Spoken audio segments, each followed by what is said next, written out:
આપ જોઈ રહ્યા છો ઝી 24 કલાક. હું છું મિહિર આપની સાથે. ભારતના વિંગ કમાન્ડર અભિનંદન આજે પાકિસ્તાનથી પરત ફરશે અને આ જાહેરાત ઘૂંટણીએ પડી ગયેલા પાકિસ્તાને કરી છે. પાકિસ્તાનના પ્રધાનમંત્રી ઇમરાન ખાને સંસદમાં સંબોધન કરતા જાહેરાત કરી કે આજે પાયલટ અભિનંદનને ભારતને સોંપવામાં આવશે. આજે ભારતના શૂરવીર અભિનંદનને વાઘા બોર્ડરના રસ્તેથી પરત લાવવામાં આવશે. ઉલ્લેખનીય છે કે બુધવારે પાકિસ્તાન પર હવાઈ હુમલા દરમિયાન ભારતનું MiG-21 વિમાન તૂટી પડ્યું હતું, જે પાકિસ્તાની સરહદમાં પડતા પાકિસ્તાની સેનાએ ભારતીય પાયલટ અભિનંદનને બંધક બનાવ્યા હતા, જેમને ભારત પરત લાવવા માટે ભારતે ગઈકાલથી જ કાર્યવાહી શરૂ કરી દીધી હતી. ભારતે પાકિસ્તાન સામે આકરું વલણ અપનાવતા પાકિસ્તાન હંમેશની જેમ ઘૂંટણીએ પડી ગયું અને શરણાગતિ સ્વીકારી છે. આમ તો પાકિસ્તાન માને તેમ નથી, પરંતુ આંતરરાષ્ટ્રીય સ્તરે પણ પાકિસ્તાનની નિંદા થવા લાગતા પાકિસ્તાન ગભરાઈ ગયું અને કોઈ પણ ડીલ વિના અભિનંદનને મુક્ત કરવાની જાહેરાત કરી. ભારતે લાલાંક કરતા ચેતવણી આપી હતી કે અભિનંદનને કંઈ નુકસાન થયું તો કાર્યવાહી માટે પાકિસ્તાને તૈયાર રહેવું પડશે, જેના કારણે ગભરાયેલું પાકિસ્તાન ભારત સામે ઝૂકી ગયું અને તાત્કાલિક અભિનંદનને મુક્ત કરવાની જાહેરાત કરી. ત્યારે પાયલટ અભિનંદનને મુક્ત કરવાની જાહેરાતની સાથે જ ભારતમાં ઉત્સાહનો માહોલ છવાયો છે.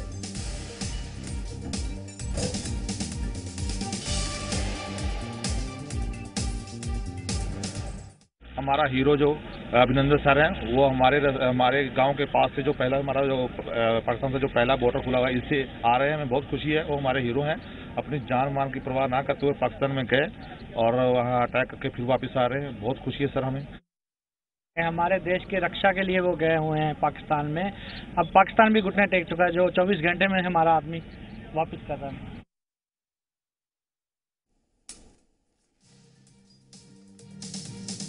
તો ભારતીય વાયુસેનાના વિંગ કમાન્ડર અભિનંદનની ભારત વાપસી થઈ રહી છે, ત્યારે શું કહેવું છે રક્ષા નિષ્ણાંત અને રાજકીય नेताओं? आओ सांभळीए.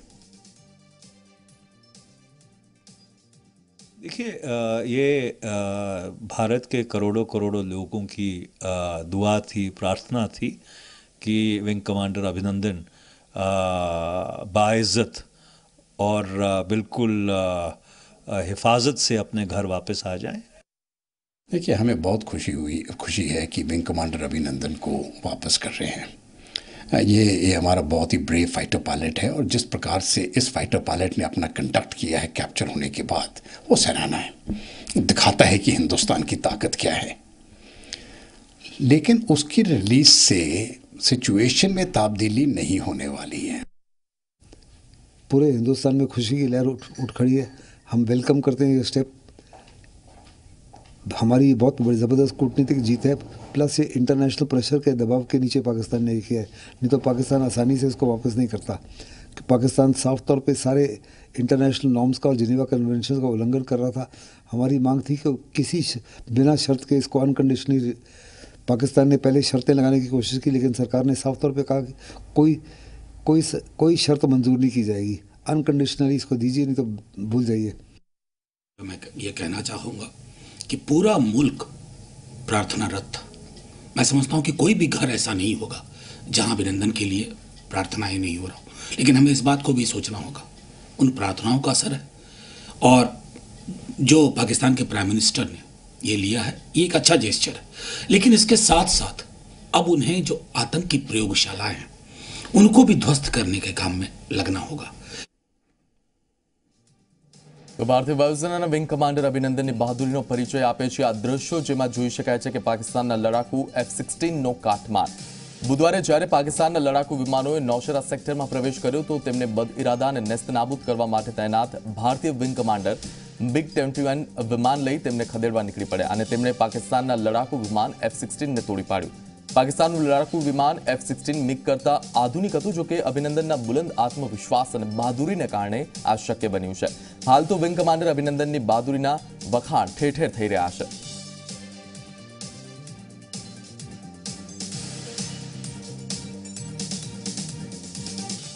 તો ભારતીય વાયુસેનાના વિંગ કમાન્ડર અભિનંદનને પાકિસ્તાને મુક્ત કરવા જઈ રહ્યું છે, ત્યારે જે જીનીવા સંધિને આધારે પાકિસ્તાન બેવડે વળી ગયું છે, તે જીનીવા સંધિ શું છે, આવો જોઈએ.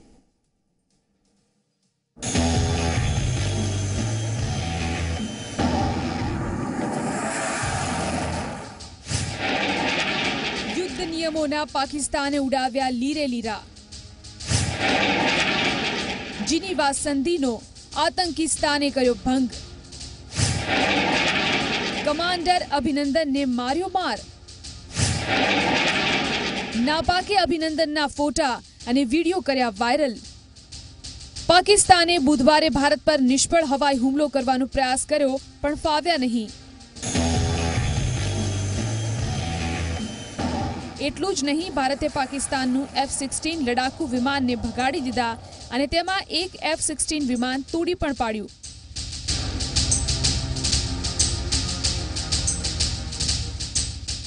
આ દરમિયાન ભારતનું એક MiG-21 વિમાન નષ્ટ થયું હતું અને વિંગ કમાન્ડર અભિનંદન લાપતા થયા. પાકિસ્તાને દાવો કર્યો કે અભિનંદન તેમના કબજામાં છે. સાથે તેના ફોટો અને વિડીયોઝ પણ રિલીઝ કર્યા.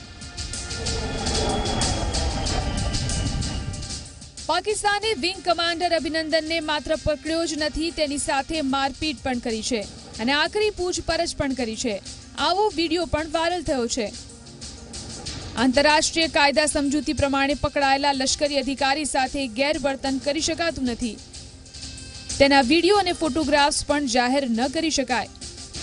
પરંતુ પાકિસ્તાને યુદ્ધના તમામ આંતરરાષ્ટ્રીય નિયમોના લીરે લીરા ઉડાવી દીધા છે.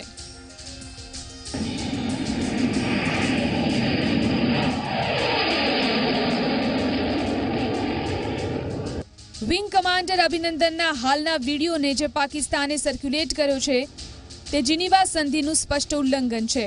ભારત અને પાકિસ્તાન વચ્ચે ભલે યુદ્ધ ન છેડાયું હોય તો પણ અભિનંદન એ તમામ અધિકારોના હકદાર છે, જેનો જીનીવા સંધિ અંતર્ગત પ્રિઝનર ઓફ વોર POW માં ઉલ્લેખ કરાયો છે, જેને લઈને પાકિસ્તાનને વિંગ કમાન્ડર અભિનંદનને કોઈ પણ સંજોગોમાં છોડવો જ પડશે. હવે જ્યારે વિંગ કમાન્ડર અભિનંદનને પાકિસ્તાને પોતાના કબજામાં રાખ્યો છે અને અમાનવીય રીતે ત્રાસ આપી રહી છે, જે જીનીવા સંધિનો સ્પષ્ટ ભંગ છે. જીનીવા સંધિ નિયમો શું છે તેની ઉપર નજર કરવી રહી. જીનીવા સંધિ મુજબ ટીવી પર યુદ્ધ કેદીના ચિત્ર, વિડીયો કે તેની સાથે જોડાયેલી ચીજો દર્શાવી શકાય નહીં. યુદ્ધ કેદી સાથે અમાનવીય વર્તન ન થઈ શકે, તેને ત્રાસ ન આપી શકાય, તેમજ તેનું શોષણ પણ ન કરી શકાય. યુદ્ધ કેદી તેનું નામ, સિરિયલ નંબર અને પોઝિશન જ જણાવી શકે છે. યુદ્ધ પૂર્ણ થયા તરત જ કેદીને તેને દેશ મોકલવો પડે છે. યુદ્ધ કેદીની જાતિ, રંગ, રૂપ વિશે ન પૂછી શકાય. યુદ્ધ કેદી સાથે કોઈ પણ જાતનો ભેદભાવ ન કરી શકાય. લોકોનો ગુસ્સો વધે તેવું વર્તન પણ ન કરી શકાય. ભારતના યુદ્ધ કેદી સાથે પાકિસ્તાનના વ્યવહારનો ટ્રેક રેકોર્ડ સારો નથી. 1999માં કારગિલ સંઘર્ષમાં પણ ઇન્ડિયન એરફોર્સના પાયલટ અજય આહુજા વિમાનમાંથી સલામત રીતે કૂદી ગયા હતા. ભારતનો દાવો છે કે પાકિસ્તાને તેની હત્યા કરી નાખી છે. તો આ જ રીતે પાયલટ નચિકેતાને પણ પાકિસ્તાને કિડનેપ કર્યા હતા. આ પછી જીનીવા સંધિથી ભારતે પાકિસ્તાન પર દબાણ લાવી 8 દિવસમાં મુક્ત કરવો પડ્યો હતો. આમ પાકિસ્તાને અગાઉની માફક આ વખતે પણ યુદ્ધના આંતરરાષ્ટ્રીય નિયમોનો સરેઆમ ભંગ કર્યો છે અને જગતભરમાં જાત જાતના જૂઠાણ ચલાવી રહ્યું છે. Bureau report, Zee media. તો અભિનંદન ફાઇનલી ભારત આવી રહ્યા છે અને ભારત આ જ ઈચ્છી રહ્યો હતો. આ મુદ્દે જ વાતચીત કરવા માટે મારી સાથે સ્ટુડિયોમાં ઉપસ્થિત છે પૂર્વ રાજદૂત કેએચ પટેલ અને વડોદરાથી જોડાયા છે નિવૃત્ત વિંગ કમાન્ડર વિજય કર્ણિક. સૌથી પહેલા પૂર્વ રાજદૂત કેએચ પટેલ પાસે આવવા માંગીશ કે સૌથી પહેલી પ્રતિક્રિયા શું છે આપની, જે અભિનંદનની રાહ ભારત જોઈ રહ્યું હતું તે આખરે આજે આવી રહ્યા છે પરત? ખરેખર તો માત્ર સરકાર કે આર્મ ફોર્સિસ માટે આનંદની વાત નથી, પરંતુ આખા દેશ માટે એક આનંદની વાત છે. એક તો એ લોકોએ જ્યારે આપણે પુલવામા એટેક કરીને લગભગ 40થી વધારે ઓફિસરોને મારી નાખ્યા, એના પછી આપણે એના બદલામાં એટલે કે ફરીથી એ લોકો આ જાતનું ન કરે એટલે પ્રીએમ્પ્ટિવ એક્શન લઈને બાલાકોટમાં 250-300 ટેરરિસ્ટને મારી નાખ્યા. એનાથી આપણને ઘણો આનંદ હતો અને એ પાકિસ્તાન એના માટે લાયક જ હતું. પરંતુ આપણો જે પાયલોટ અભિનંદન ત્યાં પડી ગયો, એનાથી એક નેગેટિવ ઇમ્પ્રેશન, દુઃખની ઇમ્પ્રેશન આખા દેશમાં થયેલી. અને સદભાગ્યે એ આજે બપોર આવી રહ્યા છે પાછા, એનાથી આખા દેશમાં ઘણા આનંદની ફિલિંગ છે. જાણવા જેવું છે કે કેવી રીતે આ થયું, ખરેખર તો કંઈ ને કંઈ બાના કાઢીને પાકિસ્તાન એને જલ્દી છૂટું ન કરત. કમસે કમ 10 દિવસનો તો ટાઈમ હોય છે અને એટલો તો ટાઈમ લેત જ. પરંતુ ઇન્ટરનેશનલ પ્રેશર એમાં આપણે ડિટેલમાં જઈ શકીએ. ઉપરાંત ખાસ કરીને આપણા આર્મ ફોર્સિસ, આપણી ગવર્મેન્ટ ઓફ ઇન્ડિયા, આપણા પ્રાઇમ મિનિસ્ટરનો એટલો મક્કમ ડિસિઝન હતો કે કંઈ ને કંઈ કરીને એ લોકોને આપણે પનિશ કરીશું જો ઇફ દે કન્ટિન્યુ મિસબિહેવિંગ. જી સાથે જ વડોદરાથી વિંગ કમાન્ડર છે, એમની પાસે જઈ. વિજયજી, સૌથી પહેલી પ્રતિક્રિયા આપની શું છે જ્યારે વિંગ કમાન્ડર અભિનંદન પરત આવી રહ્યા છે ભારત?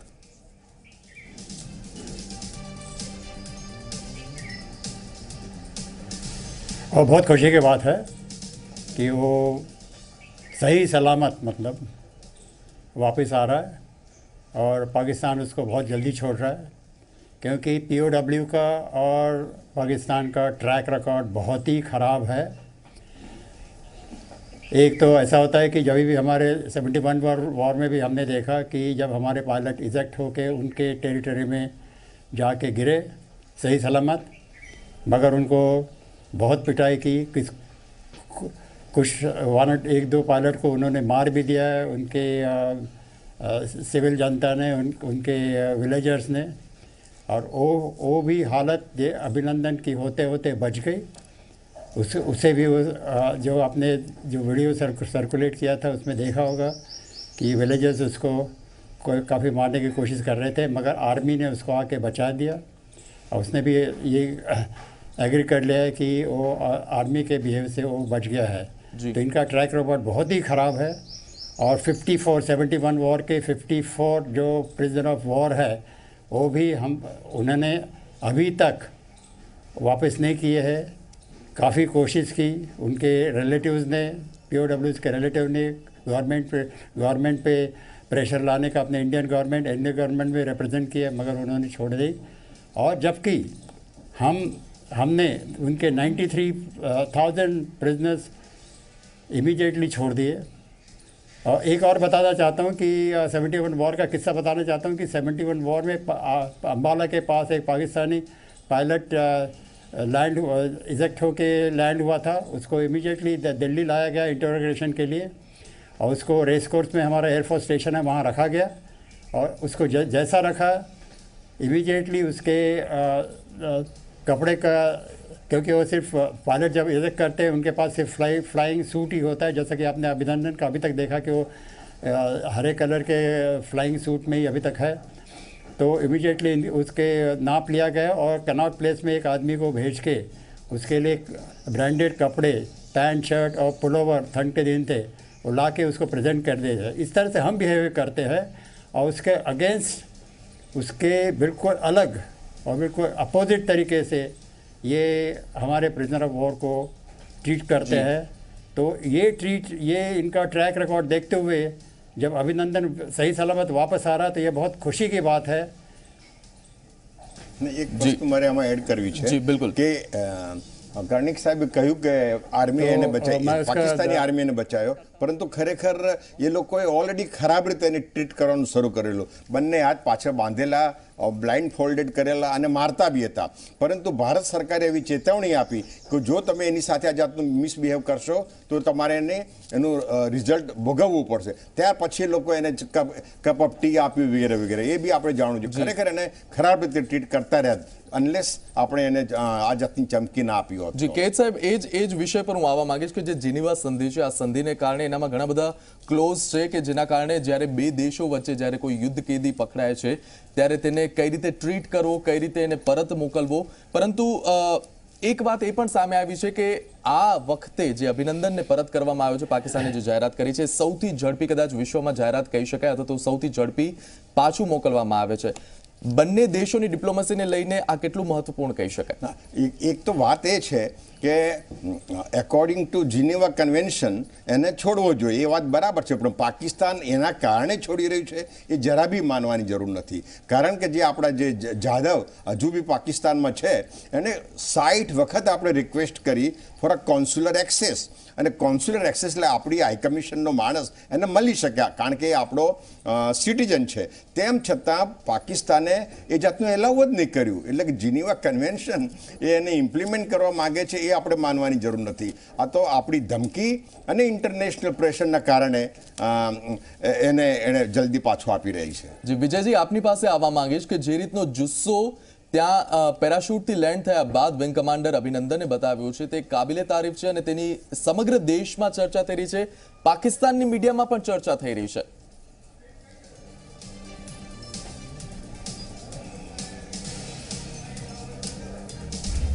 हाँ ये तो बहुत उसने जिस तरह से अभिनंदन ने बिहेव किया, जो उसने गट्स दिखाए और पूरा मिलिट्री ट्रेनिंग को उसको जो मिलिट्री ट्रेनिंग मिला है उस तरह से उसने बिहेव किया. वो दुश्मन के इलाके में जाके भी डरा नहीं और उसने अपना ऑफिसर लाइक क्वालिटीज़ रखा.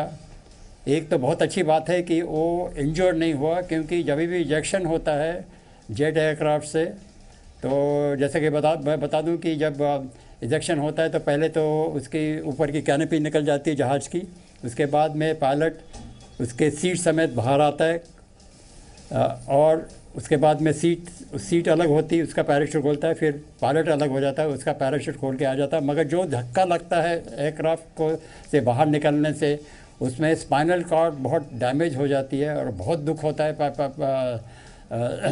पेन होता है और कभी कभी इतनी इससे हो जाता है कि उसके बाद में वो इमोबलाइज हो जाते हैं पायलट्स. नीचे गिरने के बाद उनको बिल्कुल हलचल करना नहीं आता.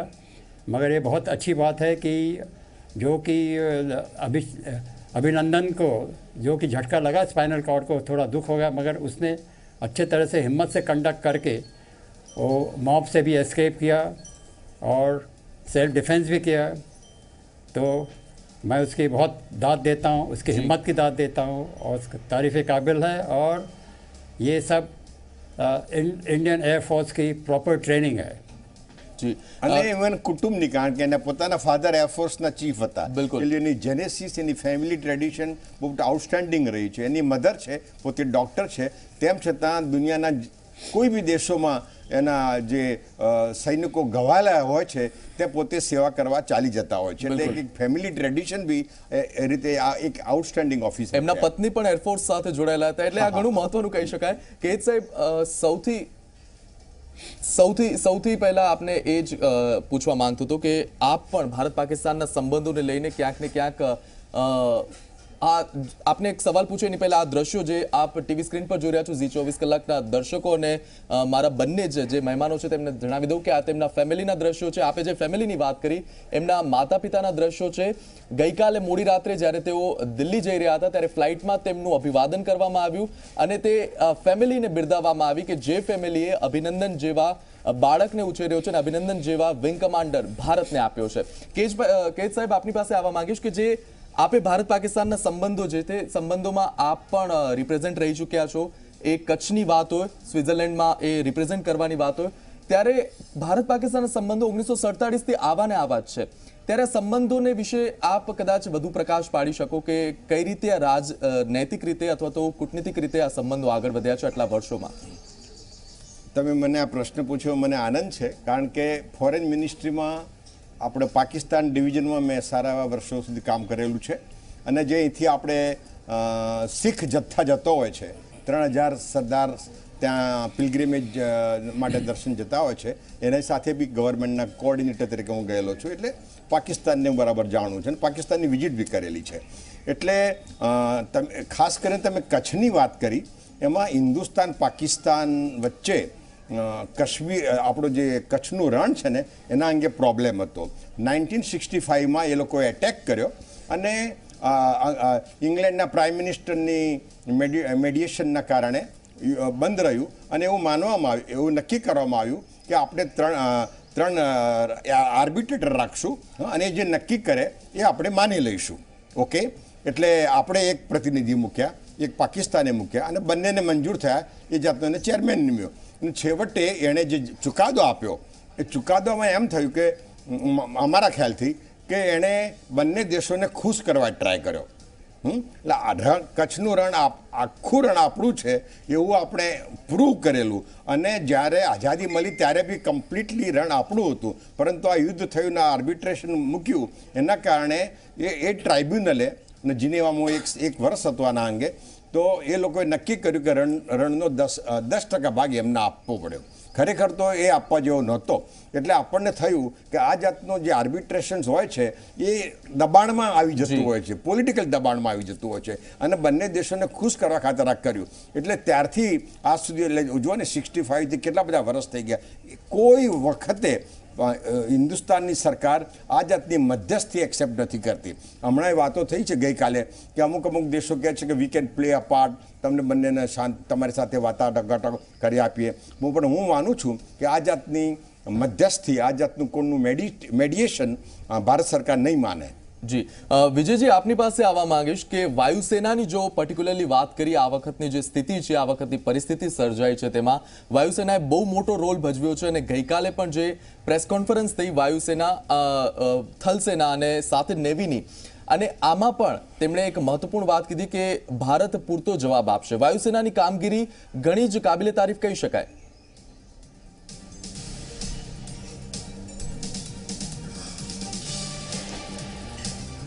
अभी जो सिचुएशन चालू है उसमें कुछ फ़र्क पड़ा नहीं है. हमने अटैक किया उनके ट्रेनिंग कैंप्स पे, उसके बाद में टेंशन एस्केलेट हो गया. उसके बाद में जैसा कि कल के ब्रीफिंग में बताया कि उनके जहाज़ हमारे आर्मी इंस्टॉलेशन को अटैक करने आए, उसको रिपेल किया गया और उसको भगाया गया. मतलब कि जैसा भी हमने अटैक किया तब से एयरफोर्स कंप्लीट अलर्ट पर है. और वो दिख गया अलर्ट पे कैसा है, क्योंकि ये इमीडिएटली जब अभिनंदन ने टेक ऑफ किया, जैसे भी इनके एयरक्राफ्ट अंदर आ रहे थे और इसने टेक ऑफ किया, मतलब कि सभी हमारे बॉर्डर में वो जो हम कहते हैं कि ऑपरेशन रेडीनेस प्लेटफॉर्म, वहाँ पर हर एक एयरपोर्ट पे जहाज़ के अंदर 2 मिनट्स वार्निंग पे पायलट्स जहाज़ में बैठे हैं. और कोई भी इंट्रूडर जहाज़ आता है और जब भी हमें रडार में पता चलता है, इमीडिएटली उनको टैकल करने के लिए सक्षम है, और वो हमने दिखा दिया. पाकिस्तान को ऐसा लगता है कि शायद इन लोग तैयार नहीं होंगे, मगर उनको दिख गया कि हम पहले से ही तैयार हैं और हमने प्रिकॉशन ले ली थी कि हम अटैक कर रहे हैं. उसके बाद में पूरा बॉर्डर के सब एयरफील्ड, पंजाब के सब एयरफील्ड, गुजरात जो है बॉर्डर है गुजरात के पाकिस्तान के साथ, सब एयरपोर्ट फुल अलर्ट पे है, फुल्ली प्रिपेयर्ड है ऑल द इवेंचुअलिटीज़ के लिए. जैसा कि आर्मी ने बताया कि आर्मी भी एकदम से तैयार है, नेवी उस साइड नेवी भी तैयार है. तो यदि कुछ भी होता है, क्योंकि ये पाकिस्तान का ट्रैक रिकॉर्ड बहुत ख़राब है. 65 की वॉर उन्होंने चालू की थी, 71 वॉर में बहुत, ये दोनों वॉर में मैं बहुत इन्वॉल्व था, और ये दोनों वॉर पाकिस्तान ने ही चालू की थी. इस वक्त हमने इनिशिएटिव लिया वो ये करने का, मगर हमने वॉर चालू नहीं की है. मगर इन लोगों का कुछ भरोसा नहीं है. Pakistan is never to be trusted जी, and in future also you should not trust. ये लेके आगे बढ़ना चाहिए. જી કેત સાહેબ, આપની પાસે એક રાજદ્વારી ક્વેશ્ચન લઈને આવવા માંગીશ કે જે રીતે વિજયજીએ કીધું કે પાકિસ્તાન સામે આપણે કાર્યવાહી આ વખતે પહેલી વખત કરી છે, પરંતુ મહત્વની વાત એ છે કે આપણે આતંકી અડ્ડાઓ પર કાર્યવાહી કરી છે. આપણે કોઈ જ નાગરિકને લઈને કાર્યવાહી નથી કરી, પરંતુ જે રીતે સીઝફાયર પાકિસ્તાન તરફથી થઈ રહ્યું છે તે નાગરિકોને ટાર્ગેટ કરી રહ્યા છે. પરંતુ આ બધી જે કાર્યવાહી, સેનાકીય કાર્યવાહી થતી હોય છે, સૈન્ય કાર્યવાહી થતી હોય છે, એની સાથે સાથે કૂટનીતિક જે પ્રોસેસ થતી હોય છે, કૂટનીતિક પ્રક્રિયા હોય છે, એ પણ એટલી જ મહત્વની હોય છે. સુષ્મા સ્વરાજે પણ ચીનમાં એક મહત્વપૂર્ણ સંદેશો આપ્યો અને બહુ જ સ્ટ્રોંગ મેસેજ આપ્યો હતો કે ભારત આ બધી જ વસ્તુ સાખી નહીં લે. ત્યારે વૈશ્વિક સ્તરે ભારતની જે સ્થિતિ છે હાલમાં, ભારતે જે દબાણ બનાવી રહ્યું છે તે કેટલું મહત્વનું કહી શકાય? એકદમ મહત્વનું કહી શકાય. ખરેખર તો ઇવન મોદી ગવર્મેન્ટની 2014થી તમે વાત કરો તો એની બીજી અલગ અલગ ડોમેસ્ટિક પોલિસી, આર્થિક પોલિસીની તમે ચર્ચા કરી શકો. પરંતુ જો ડિપ્લોમેસી અંગે તમે મને પૂછી રહ્યા હો તો મારો અભિપ્રાય એ છે કે એ અંગેનો આ સરકારનો પરફોર્મન્સ ખરેખર ટોપ ક્લાસ રહ્યો છે. અત્યારે આ થયું જે બંને દેશો વચ્ચે, એનો કમ્પ્લીટલી ઇન્ડિયાને લગભગ બધા દેશનો ટેકો છે. કોઈ દેશે પાકિસ્તાનને સપોર્ટ આપ્યો નથી, ચાઇનાએ પણ નહીં. તમે જાણો છો પ્રમાણે થોડા દિવસ પહેલાં યુનાઇટેડ નેશન સિક્યોરિટી કાઉન્સિલમાં યુનેનિમસલી એક રિઝોલ્યુશન પાસ થયું, જેમાં ચાઇના બી જોડાઈ ગયું. અને જે જૈશે મોહમ્મદ એ સંસ્થા ત્યાં લોકેટેડ છે અને ત્યાંથી હુમલો થયો છે એ બી એણે માની લીધું. એટલે આનો અર્થ એ બી થવાનો કે જ્યારે હવે થોડા દિવસમાં યુનાઇટેડ નેશન સિક્યોરિટી કાઉન્સિલમાં આ ત્રણ ફ્રાન્સ, યુકે અને યુએસ રિઝોલ્યુશન લાવ્યા છે, જેથી કરીને મસૂદ અઝહરને ઇન્ટરનેશનલ ટેરરિસ્ટ ટર્મ કરવા માટે મને તો થોડીક આશા છે કે ચાઇના એમાં આ વખતે જોડાઈ જશે. એટલે ઓવરઓલ આપણી ડિપ્લોમસી ટોપ ક્લાસ રહી છે. અને એ બી તમને એડ કરું, તમે વાત કરી. એટલે કૂટનીતિક રીતે ઘણું જ મહત્વનું કહી શકાય. સમયનો અભાવ છે. વિજયજી, આપની પાસે બહુ ટૂંકમાં હું જાણવા માંગીશ કે ત્રણેય સેનાઓને જે રીતે છૂટો દોર સરકાર દ્વારા આપવામાં આવ્યો છે, આપની પ્રતિક્રિયા શું છે? ખૂબ જ ટૂંકમાં, સમયનો અભાવ છે.